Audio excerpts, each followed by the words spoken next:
I was here I guess it was 2016, and the fire alarm went off after 10 hours, and I thought it was because we were opposing vouchers. It was a Senate hearing. My name is Lynn Davenport. That's not even close to being the craziest thing said in this chamber. So, So, yeah. Thank you for waiting. Okay, sure. Thank you. My name is Lynn Davenport. I live in Dallas. I have 3 kids in Richardson ISD, and I'm here to warn you about the unintended consequences of social impact bonds or pay for success schemes. Basically, we're dealing with a broken on purpose system, and I know you all will be looking at innovative ideas under this special education crisis that was imposed by the 8.5% cap. The interim charge suggests that we partner with public-private partnerships and charters and inter-district partnerships.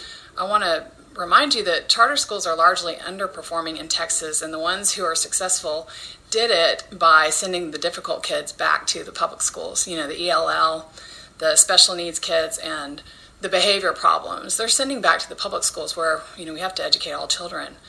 And now we want to allow them to cannibalize more schools through these partnerships.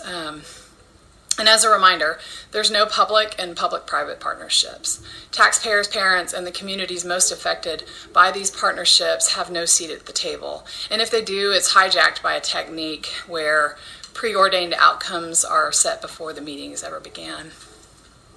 I completely missed House Bill 2014 and Senator Van Taylor's Senate Bill 1318 last year because I was busy campaigning for a failed school board race. I ran against an education reformer who works for Educate Texas, another example of a public-private partnership funded by Gates and others. They influence nearly all aspects of Texas education. Philanthrocapitalists don't usually give their money directly to the schools. They do it through a series of dangled carrots funneled through these P3s. You can pretty much make anyone do anything by dangling the money carrot. And I've found that when it's free, you are the product.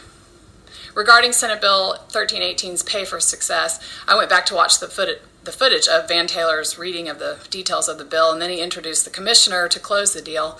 And after the bill was pushed through, the commissioner hired a director of social impact bonds, who is a former Teach for America teacher and a KIPP charter teacher. Social impact bonds turn children and their test scores into a commodity. The innovation really means experimentation, where they collect massive amounts of data on the kids for measurable outcomes so investors can turn a profit. I think the worst part of it is that he would never impose this kind of business model on his own private school kids.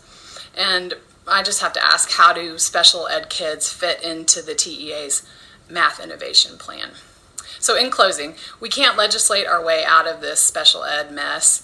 There were more than 7,000 bills this last session, and over half of them were education bills. Why do we need Senate Bill 160 to not have a SPED cap?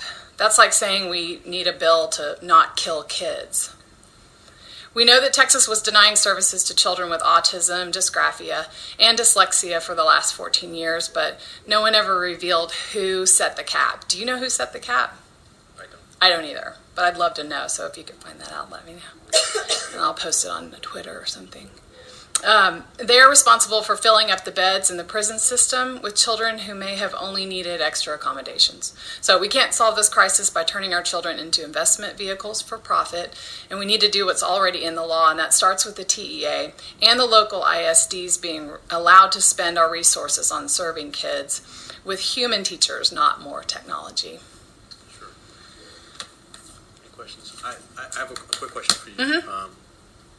The school district that makes up the vast majority of my house district is one of the districts that had one of the first charter partnerships under 1882. Yeah. And one of the things they did that I think is sort of different than what you're describing is they required the charter school, public school partnership in this one campus. Mm-hmm. There was no way to cleanse or curate the student body. It had to remain a neighborhood school. They kept the attendance zone as it was, so if you're a student who lives there, you had to be able to go there. If you moved in, you had to be able to go there.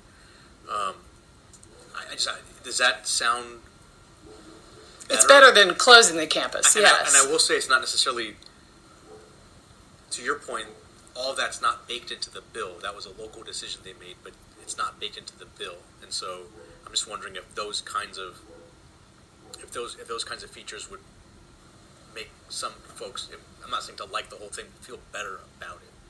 Possibly. It can be the camel's nose under the tent. You Sure. know, if Uplift or one of those gets Right. in there, then it's kind of like a cancer that spreads. Yeah, I guess I'm asking if it's closer to lemonade than before. Yes, I mean it's better than what where it's shut down some of these Houston, or is going to shut down the Houston Sure, schools right. and Dallas. Yeah, Right. I understand people sort of discomfort with all of it. I just and that's based. We're shutting them down based on a foundation on really quicksand. It's an invalid accountability system that's determining whether these schools are failing or not. understood. Yeah. Thank you. Thank you. For your time. All right.